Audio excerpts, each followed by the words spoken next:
Yesterday we have talked about natural resources. What are the resources? How we can use the resources? What is the classification of the same? So these things we have discussed yesterday. Today we will begin with a topic called planning and conservation of resources. Actually, it is a mistake in book. So it is not conversation, but it is conservation. So kindly rectify that error. It is conservation. तो planning and conservation of the resources. Book में भी conversation दिया है उन्होंने, और so you need to rectify this, right? So now human needs are unlimited while the resources are limited. ये sentence को आप याद करो. हम इकोनॉमी में पढ़े थे ये सेंटेंस को कि हमारी जो नीड्स है वो क्या है? अनलिमिटेड. उसके सामने हमारे पास रिसोर्सेज है वो क्या है? कम है. So during last 100 years, usage of the resources has increased very much due to the extraordinary development in science and technology and due to population explosion. पिछले 100 साल की अगर हम बात करें तो उसमें रिसोर्सेज का जो यूज है वो काफी हद तक बढ़ा है because of science and technology. How? I just give you the example. पानी की सिंपल हम बात करें तो पहले पानी का यूज होता था डोमेस्टिक वर्क में, कॉमर्शियल वर्क में एंड ऑल दैट. फिर पानी की रिक्वायरमेंट अगर आज के दिन में हम डोमेस्टिक यूसेज में बात करें तो पानी हम कहाँ यूज करते हैं? तो पहले तो आरओ प्लांट पे पानी आता है तो काफी गुना पानी उसमें वेस्ट हो जाएगा. सो पानी का यूज बढ़ गया due to science and technology. Refrigerator हमारे घर पे है तो उसमें हम आइस क्यूब बनाने के लिए भी पानी का यूज करते हैं. So there are multiple things. Water is the resource. वही रिसोर्स सेम है आज की तारीख में भी, बट उसके जो यूसेजेस है वो डे बाय डे क्या हो रहे हैं? बढ़ रहे हैं. देन दूसरा रीजन है पॉपुलेशन एक्सप्लोजन. मान लो कि पहले 100 लोग थे तो उनको 1000 लीटर्स पानी चाहिए था घर में. अब मान लो कि 1000 लोग हैं तो उससे भी 10 गुना पानी उनको चाहिए. सो दैट इज 10,000 लीटर्स पानी उनको चाहिए. सो this is what the scenario nowadays. तो आज की तारीख में ऐसे पॉपुलेशन एक्सप्लोजन होने की वजह से और दूसरा साइंस एंड टेक्नोलॉजी में डेवलपमेंट की वजह से रिसोर्सेज का जो यूज है वो बढ़ गया है. Then very bad implications will have to be experienced in future if a serious thought is not given to this matter. तो अगर ये जो यूसेज हो रहा है, एक्सपोनेंशियल यूज जो अगर हो रहा है आज की तारीख में, तो अगर उस पे ध्यान नहीं दिया गया तो बहुत सारे इम्प्लीकेशंस को हमें फेस करना होगा. बहुत सारी ऐसी चैलेंजेस आएगी जिसको हमें फेस करना होगा. So this is the cause of concern. So it is the duty of all of us to conserve resources for the future generations. तो ये हमारी ड्यूटी है कि फ्यूचर जनरेशन के लिए वो रिसोर्सेज को हम कंजर्व करें, उसको हम बचाएं. Right now resources should be conserved and should be used rationally. ये लाइन को अंडरलाइन करना. रिसोर्सेज को कंजर्व भी करना चाहिए and should be used rationally. Rationally that means हमारा लॉजिक जो है, हमारा दिमाग है, उसका यूज करके उसकी यूटिलिटी क्या है, उसका आउटपुट क्या है, ये सारी चीजें जो है उसको ध्यान में रख के हमें रिसोर्सेज का यूज करना चाहिए. This is rationally. ये वर्ड ध्यान में रखना. और इकोनॉमी में वर्ड आएगा राशन. तो राशन और रैशनली ये दोनों में फर्क है. Rationally, that talks about your intellect, that talks about the logic things, right? So और राशन जो है वो हमारे घर में जो हम चीजें यूज करते हैं उसको हम राशन बोलते हैं. तो ये दोनों टर्म्स में डिफरेंस है, ध्यान में रखना. Now the word conservation is directly related to the scarcity of resources. तो कंजर्वेशन जो है उसका रिलेशन सीधा किसके साथ है? स्कैरसिटी ऑफ रिसोर्सेज के साथ. कि भाई आज हमारे पास जो रिसोर्सेज है वो जितने चाहिए उतने शायद नहीं है, उसकी हमें स्कैरसिटी होती है. अच्छा, जिसको आप बोलते हो तो वो अभी होता है. If the resources are exploited at the current rate where they are exploited haphazardly and irrationally, then it will be a dream to maintain the development and the current lifestyle. तो आज जो हम यूज कर रहे हैं अगर ऐसे ही हमने कंटिन्यू रखा irrationally without any rationality ऐसे ही हमने कंटिन्यू रखा तो एक दिन ऐसा आएगा कि हमारी करंट लाइफस्टाइल को हम मेंटेन नहीं कर पाएंगे। मान लो कि पानी का एग्जांपल हमने लिया है, उसको हम थोड़ा आगे बढ़ाते हैं। आज हम दिन में 2 बार नहाते हैं, राइट? उसके लिए हमें पानी चाहिए। अब अगर हम उसको बिल्कुल इरेशनली यूज करते जा रहे हैं, आज हम 10 बकेट्स पानी एक बार नहाने के लिए यूज करते हैं, that means per day 20 buckets हम यूज करेंगे। ऐसा हमने 2-3 साल तक कंटिन्यू रखा। अब ग्राउंड वाटर रिसोर्सेज का लेवल जो है वो डिक्रीज हो रहा है, तो जैसे ही वो डिक्रीज होगा we will have a scarcity of water and one day will come कि हम 2 में से एक ही टाइम नहा पाएंगे and the day will come कि 10 buckets नहीं 1 टाइम नहाना है तो हमारे पास सिर्फ 1 bucket होगा। So this is what it called कि हम maintain नहीं कर पाए लाइफस्टाइल को कि भाई पहले 20 buckets per day फिर 10 buckets per day and today 1 bucket per day। So this is the decrement and that। So वो आपको ध्यान में रखना है कि जब भी रिसोर्सेज को इरेशनली यूज किया जाता है then we can not maintain our current lifestyle की जो आज हम जी रहे हैं। Now next thing is so it includes things like its rational usage, its conservation and reusage. ये 3 चीजें कि भाई जो भी हम यूज कर रहे हैं उसको कंप्लीटली ध्यान में रख के कि भाई हम एक्चुअल में इतनी नीड है या नहीं है, वो ध्यान में रख के हमें यूज करना चाहिए। कंजर्वेशन मतलब जितना हो सके सेविंग्स करना चाहिए एंड रीयूसेज अगर हो सकता है तो एक ही रिसोर्स को एक बार यूज करने के बाद अगर पॉसिबल है तो उसको फिर से यूज करना चाहिए। So these are 3 things that you need to take care about. When there is a danger of existence on the life of a tree or a human life, the arrangement made for it is called its conservation। Underline करना, conservation की definition क्या है अगर वो पूछा जाए तो आपको ये लिखना है कि जब भी लाइफ ऑफ अ ट्री और अ ह्यूमन उसका एग्जिस्टेंस खतरे में आता है कि अगर उसका अस्तित्व ही नहीं रहेगा तो वो जब खतरे में आता है और उसको बचाने के लिए जो भी अरेंजमेंट किया जाता है उसको हम क्या बोलते हैं? Conservation. Let us understand about the planning and the conservation of resources in details. So first of all, gather about the availability of utilized, unutilized and probable resources of any region of a country as a unit। तो पहला step हमें क्या लेना है कि जो भी resources हमारे पास है उसमें से यूटिलाइज करने के लिए कितने अवेलेबल है, कितने ऐसे है कि जो अनयूटिलाइज है, कितने ऐसे है कि भाई ये रीजन में से प्रोबेबली हमें मिल सकते हैं। तो ये 3 चीजों का आपको पहले डेटा जो है वो गैदर करना है, वो इंफॉर्मेशन हमारे पास होनी चाहिए। Second, the resources which are limited और non renewable they should be exploited scientifically and should be used only where it is necessary to use them. तो वैसे जो रिसोर्सेज है कि जो लिमिटेड क्वांटिटी में है या तो फिर नॉन रिन्यूएबल है तो वो दोनों को एक्सप्लॉइट करना, दैट मींस यहाँ पे शोषण की बात नहीं है।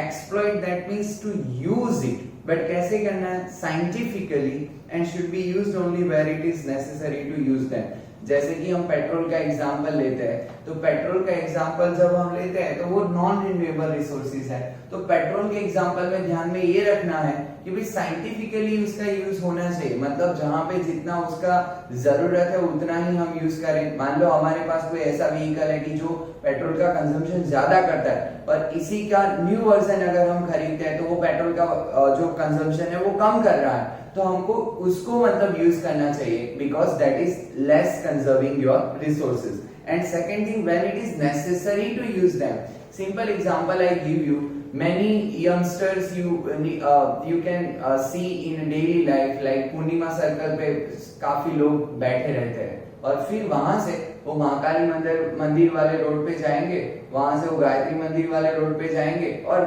जरूरत नहीं होगी फिर भी ऐसे ही मतलब एक बार, दूसरी बार, तीसरी बार इधर उधर मतलब वो घूमते हैं। इट इज नॉट नेसेसरी, उसका कोई आउटपुट नहीं है। अभी एक वर्ड ट्रेंडिंग है लॉन्ग ड्राइव। लॉन्ग ड्राइव में लोग जाते हैं, एक्चुअली लॉन्ग ड्राइव में कोई ऑब्जेक्टिविटी नहीं होती, ना तो कोई आउटपुट होता है, फिर भी लोग लॉन्ग ड्राइव पे जाते हैं। Now you have wasted your resources. So this is what to understand here कि जो भी रिसोर्सेज हमारे पास है उसको हम रैशनली यूज करें, साइंटिफिकली यूज करें एंड जब उसकी जरूरत हो तब यूज करें। अदरवाइज हमको उसको बचाना चाहिए। Then attempt should be made to develop those resources, the quantity of which can be increased. तो जिसकी क्वांटिटी बढ़ सकती है, जो रिसोर्सेज को हम अभी और उसकी क्वांटिटी बढ़ा सकते हैं, तो उसके लिए हमें अटेम्प्ट्स करने चाहिए।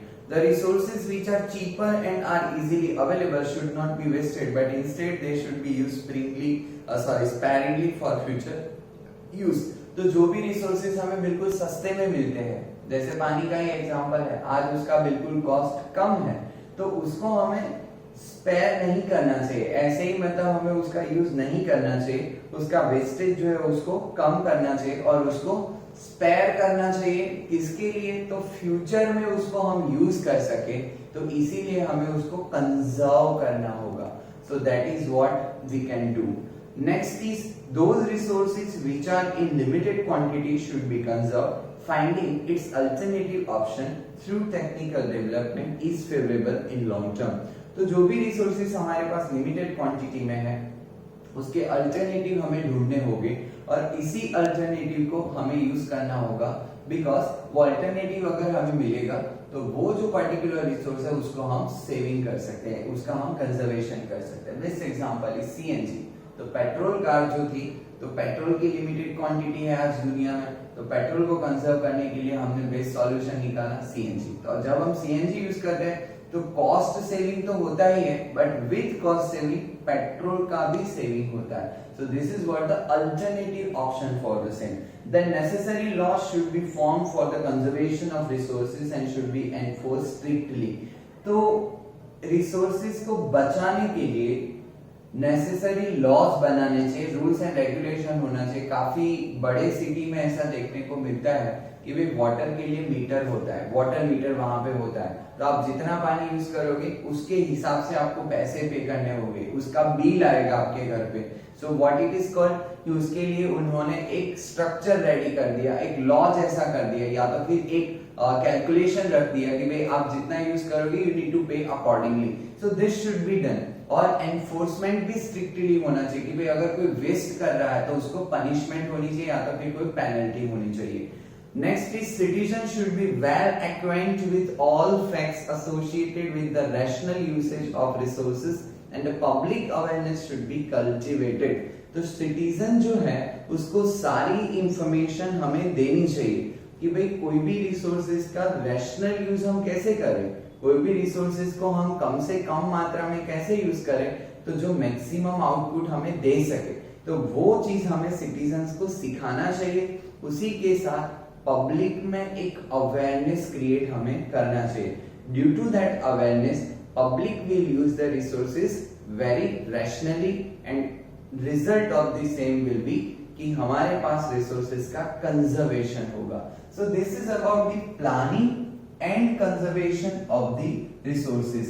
तो जब भी ये प्लानिंग एंड कंजर्वेशन पूछा जाता है तो ये सारे पॉइंट आपको एनलिस्ट करके लिखना है और वहां पे आपको if it has been asked that explain, तो आपको थोड़ा बहुत उसमें एक्सप्लेन करना है।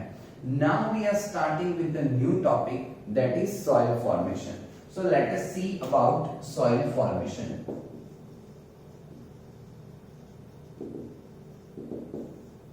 So soil formation में generally the part of the surface of the earth wherein the vegetation grows is known as the soil. That means हम जहाँ पे plantation करते हैं, जहाँ पे vegetation जो grow होता है, वो जो surface layer है earth का, उसको हम soil बोलते हैं। The soil is a thin layer composed of various elements on the surface of the earth. तो सॉइल क्या है? थीन लेयर है अर्थ की सरफेस पे कि जिसमें काफी एलिमेंट्स है, जैसे कि minerals, humidity, humus and air are mixed up in it. The parental rocks like below the soil, तो पेरेंटल रॉक्स जो है वो क्या होते हैं? सॉइल के नीचे होते हैं, उसके नीचे के लेयर में होते हैं, डाउन दैट लेयर, राइट? तो वहां पे पेरेंटल रॉक्स होते हैं। Soil is formed due to the materials available through the denudation. Denudation that is like the erosion only.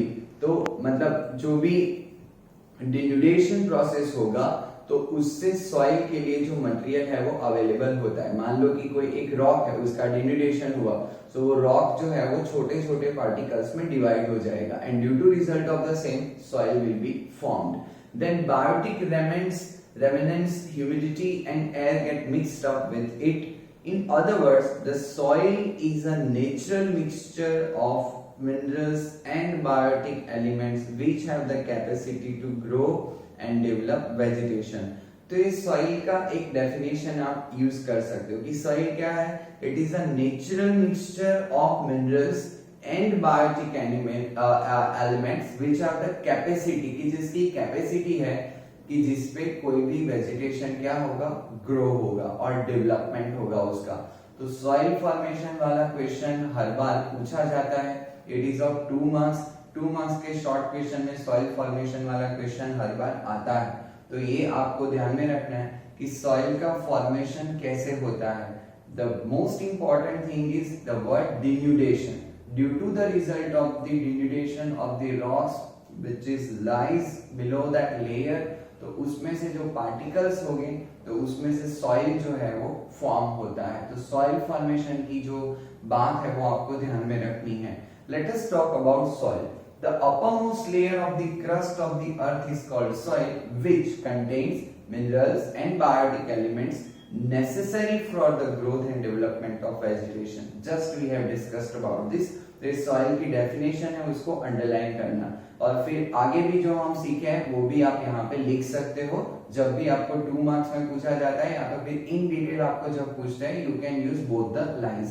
Although the proportion is not the same everywhere. Soil का proportion हर जगह पे same नहीं होता। मतलब soil के layer में जो minerals होते हैं, बायोटिक एलिमेंट्स होते हैं, तो वो प्रपोर्शन हर जगह पे सेम नहीं होगा। एग्जाम्पल, जैसे नॉर्थ गुजरात की सॉइल में जो भी प्रपोर्शन हमें देखने को मिलता है वो कच्छ के डेजर्ट में हमें देखने को नहीं मिलेगा। Now although the proportion is not the same everywhere, the soil is the layer of the surface of the matter formed due to the mixture of the scattered material of the parental rocks and vegetation. तो soil का layer कैसे बनता है?